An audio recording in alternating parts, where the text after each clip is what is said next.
बोलो अरनिया है या ना धान ये असन मोन रे जन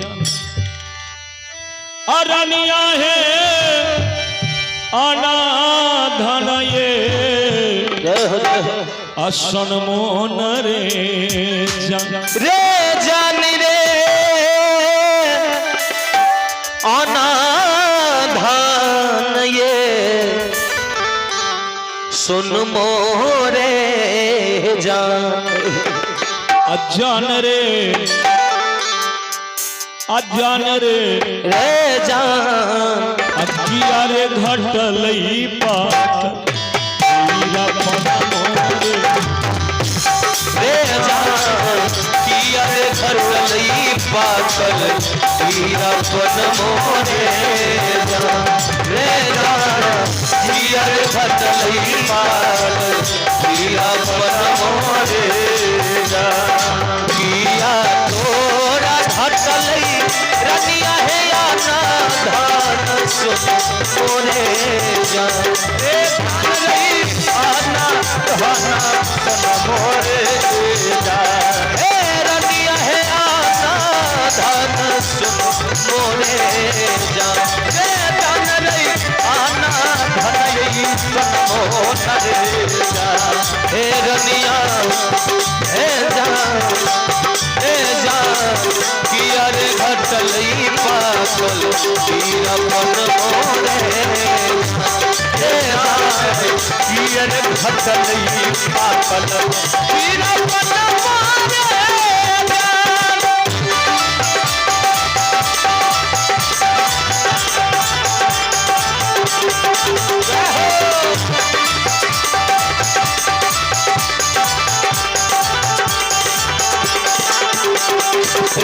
किया रे घटलई पागल हीरा पन मोरे रे जान रे किया हो घटलई पागल हीरा पन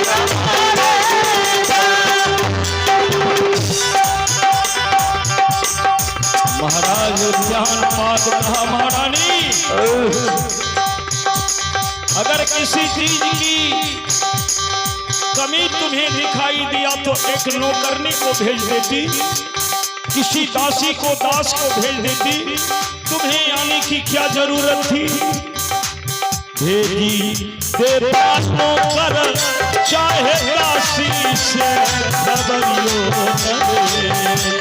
रे जाने दासी से खबरियो रे अरे जान रे दासी से खबरियो रे जाने दासी से खबरियो रे जान रे कथिए ले हो रानी राजकुमारी हे जान कथिए ले हो राजकुमारी रे अनिया है कथिए ले हो राजकुमारी हे जान रे कथिए हो राजकुमारी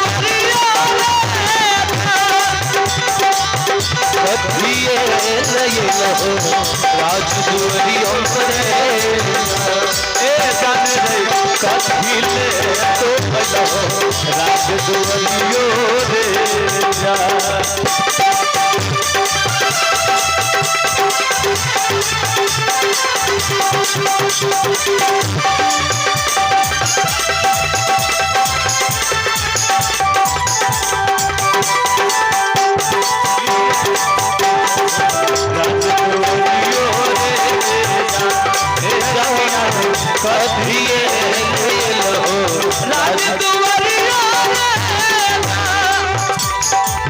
रानी राजा के प्रश्न के उत्तर दे रही है। गौर करिएगा, रानी कहती स्वामी नहीं मोरा घटल पियबा हो या ना धान सन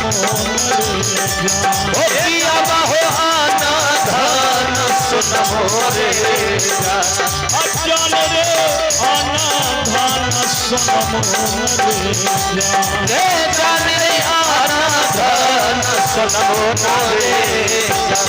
अरे जान रे नहीं रे घटल ही पाकल रे जान रे नहीं हो घटल ही पाकल पीरा पनमो रे जान। रे जान रे नहीं हो घटल ही पाकल पीरा पनमो रे जान।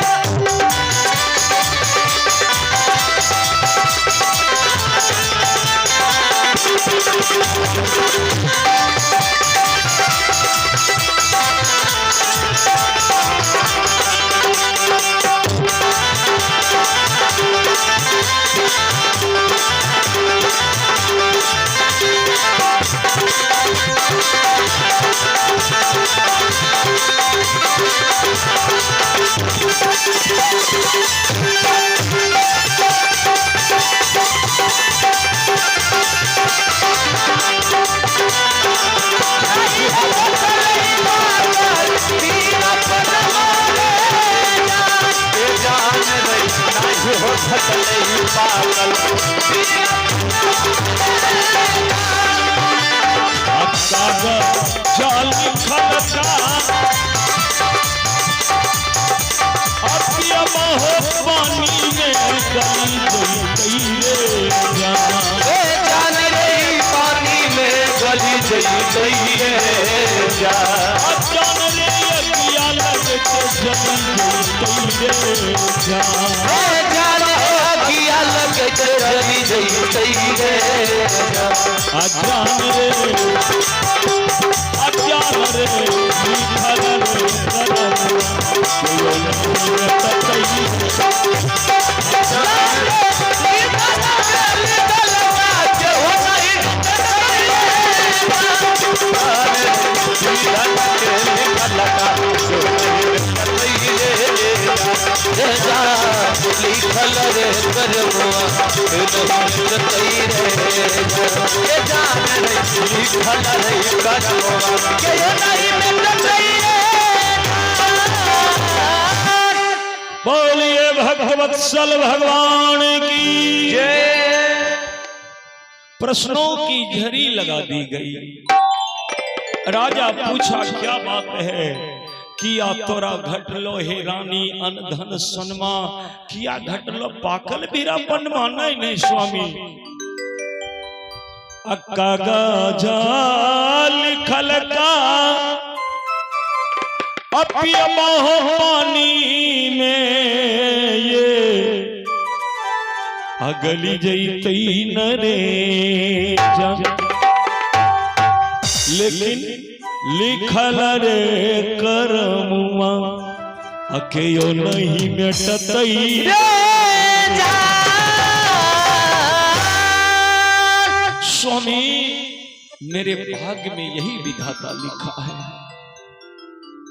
भरी सभा में आकर के रोना ही लिख दिया है विधाता मेरे भाग्य में। बात क्या है महारानी? कही कि स्वामी अन्न धन की है कमी नहीं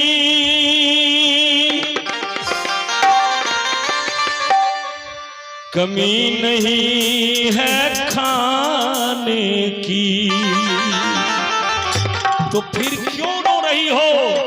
क्यों राजभवन को छोड़ करके राज्यसभा में इज्जत को मिट्टी में मिलाने के लिए पहुंच गई? तो रानी कहती स्वामी एक कमी है सबसे बड़ी, एक कमी है सबसे बड़ी, निर्वंश मुझे कहलाने की। एक कमी है सबसे बड़ी, निर्वंश मुझे कहलाने की।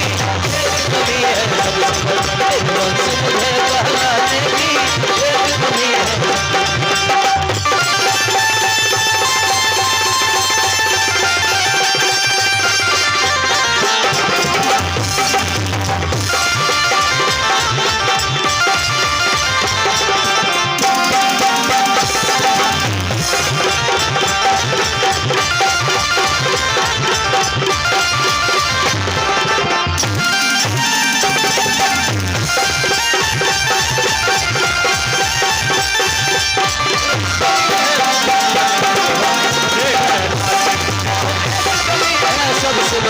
निर्वंश मुझे कहलाने एक कमी है सबसे बड़ी निर्वंश मुझे कहलाने की। महाराज उद्यान पाद समझ गए कि सुबह वाली घटना को लेकर के व्याकुल है और रोते रोते यहाँ पहुंच गए। उद्यान पाद सिंहासन छोड़कर दौड़ करके आया, महारानी के हाथ पकड़ के कहा कि सुनिए, मनुष्य के हाथ में यही सब तो विधाता ने नहीं दिया, बाकी सब कुछ दिया है। और इस बात के जिक्र रामायण में भी किया गया। राम जब चले गए जंगल, भरत जब ननिहाल से लौटा तो आते ही सबसे पहले वशिष्ठ मुनि से पूछा कि आप तो ब्रह्मा जी के पुत्र हो, विधाता के पुत्र हो, आपके पिताजी सबके भाग्य रेखा लिखता है, कुछ तो आपको भी पावर है कलम पकड़ने की।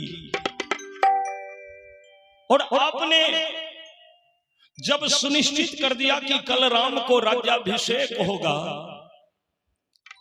तो कल राम को राज्याभिषेक तो नहीं हुआ, वनवास हो गया, क्यों ये उल्टा हो गया? जवाब दीजिए। विधाता के पुत्र से भरत लाल ने पूछा। वशिष्ठ मुनि कहा कि भरत सुनो भरत, भावी प्रबल बिलखी कहे मुनिना, जस अपजस जीवन मरण हानि लाभ विधिया। भरत, ये 6 चीज विधाता ने किसी को नहीं दिया, बाकी सब कुछ दिया है।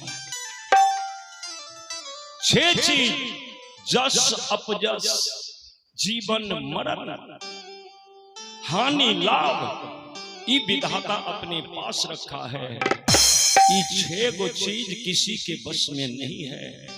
हमने तो अच्छा दिन देख करके सुनिश्चित किया कि राम को राज्याभिषेक होगा। अब ये विधाता को मंजूर नहीं था। विधाता ने कल ही के डेट में, कल ही के तारीख में, कल ही के दिन में राम को वनवास लिख दिया था, तो क्या करें? वही उदाहरण यहां पर लागू होता है। क्या करें?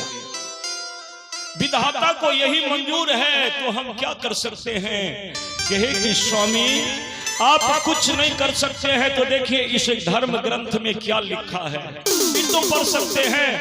धर्म ग्रंथ लेकर के महारानी सुनीति भरी सभा में वो लाइन पढ़ करके सुनाती है। सुनिए स्वामी इसमें क्या लिखा है। इस धर्म ग्रंथ के पानों में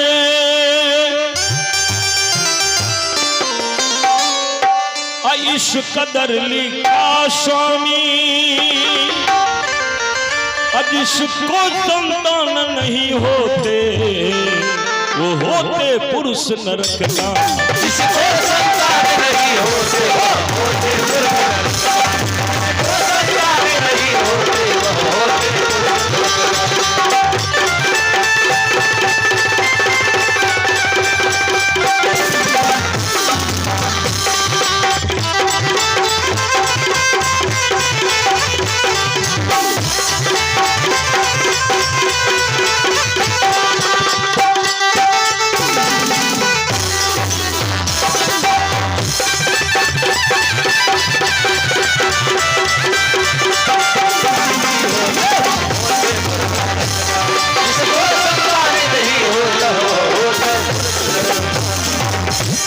जिसको संतान नहीं होता वो नरकगामी होता है, ऐसा इस धर्म ग्रंथ में लिखा है।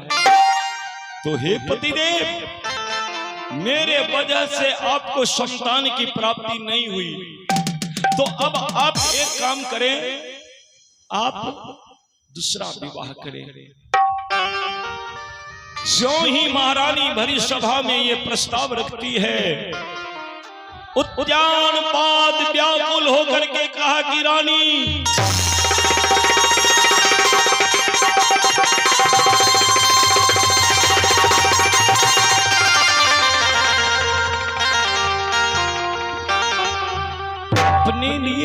उत्पात मांग रही है। क्यों रानी अपने लिए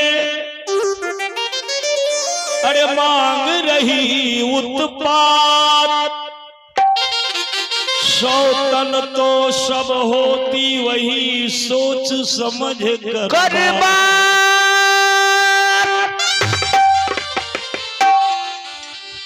महारानी, आप नारी हो और अपने मुंह से सौतन मंगाने की बात कर रही हो। जानती हो हम विवाह करेंगे, घर में सौतन आ जाएगी और सौतन सब एक ही समान होती है। ईर्ष्या से भर जाता है उनका हृदय, घर में अशांति आ जाता है, कलह उत्पन्न हो जाता है। इसलिए ये बात आप मत बोलिए। कहे नहीं पतिदेव, हमको दुनिया के सारे दुख स्वीकार है, हम दुख के सागर में डूब जाएंगे, लेकिन ये हम नहीं सह सकते कि हमारे वजह से हमारे पतिदेव निसंतान और नरकगामी बन गए। आप यदि विवाह नहीं करेंगे तो अभी इसी वक्त इसी सभा में मैं अपना प्राणांत कर लूंगी। तो जानते करते हैं बाबूजी, बालहट, त्रियाहट, राजहट, योगहट, इनके सामने बड़े बड़े सुरमाओं को झुकना पड़ता है।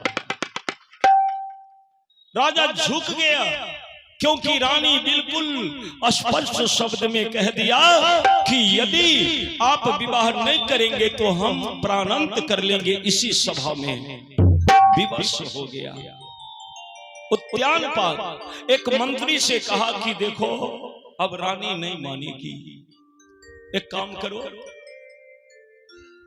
किसी उत्तम कुल के नारी को जाकर के देखो, ध्यान रहे वो निर्धन परिवार से हो।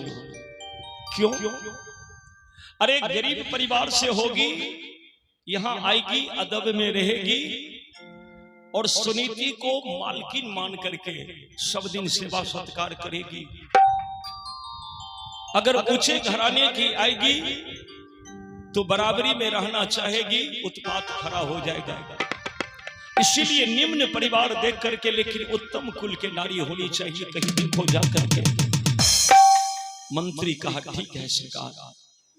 मंत्री जाते जाते जाते एक साधारण परिवार में जाकर के, कुल अच्छा है, उस परिवार में जाकर के एक कन्या को देखा जिसका नाम है सुरुचि। अब नाम में ही देखिए विभेद है। पहले रानी का नाम है सुनीति। सुनीति का मतलब होता है जिसका नीति सुंदर हो, जिनका नीति सुंदर हो वो है सुनीति। और मंत्री जिस कन्या को जाकर के देखा है विवाह के लिए, उसका नाम है सुरुचि। सुरुचि का मतलब है कि अपनी रुचि के अनुसार कदम उठाना, जो मर्जी करे वही करना, उसी का नाम है सुरुचि। मंत्री यहां धोखा खा गया। राजा को आकर के सूचना दिया कि उत्तम कुल की है, निम्न परिवार से है, नाम भी बड़ा सुंदर है, सुरुचि है। सुनीति और सुरुचि योग बंधा है, सरकार उसी से विवाह कर लिया जाए। राजा तैयार हो गया। जाकर के राजा विवाह किया। डोली में बैठ करके राजा अपने साथ सुरुचि को दुल्हीन बना करके शादी के जोड़ा में गठजोड़ बांध करके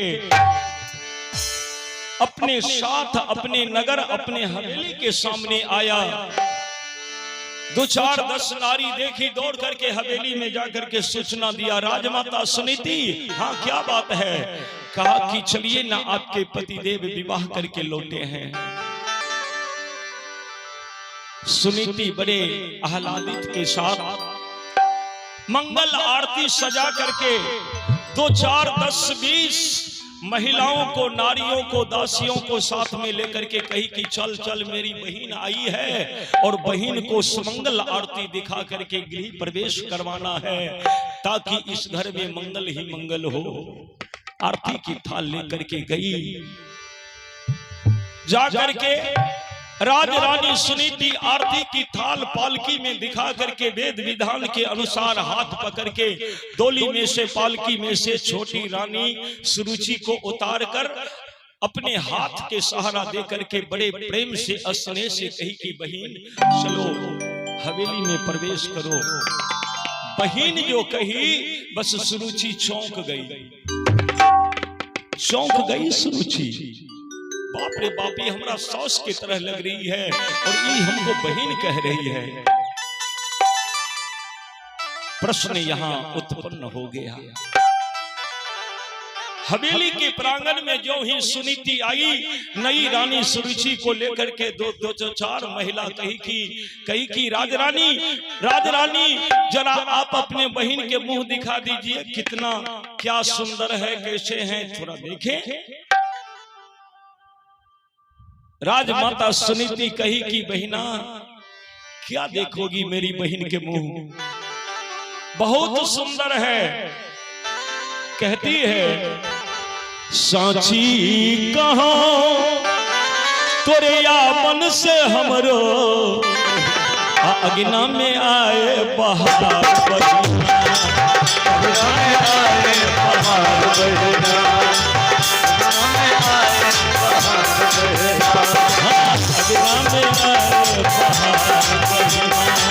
अग्ना में आए बहार बहिना। सांची कहाँ तोरे अपन से हमरो, सच कहो अपन से हमरो, सांची कहाँ तोरे अपन से हमरो, सच कहो अपन से हमरो। अग्ना में आए बहार बहिना, अग्ना में आए बहार बहिना,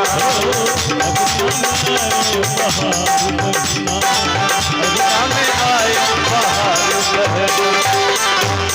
सब जो कह रही थी कि राजमाता थोड़ा मुंह दिखा दीजिए, मुंह दिखा दीजिए। राजमाता कही कि रुको, मुंह क्या देखोगी, मैं कह रही हूं सुन लो। अरे लक्ष्मी के सूरत ममता के मुंह, लक्ष्मी के सूरत ममता के मूरत, लक्ष्मी के सूरत ममता के मूरत, लक्ष्मी के सूरत ममता के मूरत। देखिए राजमाता सुनीति के हृदय देखिए कितना साफ है। क्या कहती है, अरे मुंह क्या देखेगी, मेरी बहन लक्ष्मी के समान सुंदर है, लक्ष्मी के सूरत ममता के मूरत। कहती है कि लक्ष्मी के सूरत ममता के मूरत, लक्ष्मी के सूरत ममता की मूरत, लाखों में लाखों में एक तो हमारी बहना, लाखों में एक हमारी बहना, लाखों में लक्ष्मी के सूरत ममता के मूरत, 100 में नहीं, 1000 में नहीं, लाखों में एक हमार बहिना, लाखों में एक है, बहुत सुंदरी है। खुशी से झूम गई राजमाता सुनीति। बड़े स्नेह से छोटी रानी को कोहबर घर तक पहुंचा दिए हो बाबू। सुंदर पलंग सजा हुआ है, जाकर के पलंग पर छोटी रानी को बैठा करके राजमाता सुनीति बाहर आती है। कुछ एक देर के बाद पीछे से राजा उद्यान पाद उस हवेली में कक्ष में प्रवेश किया।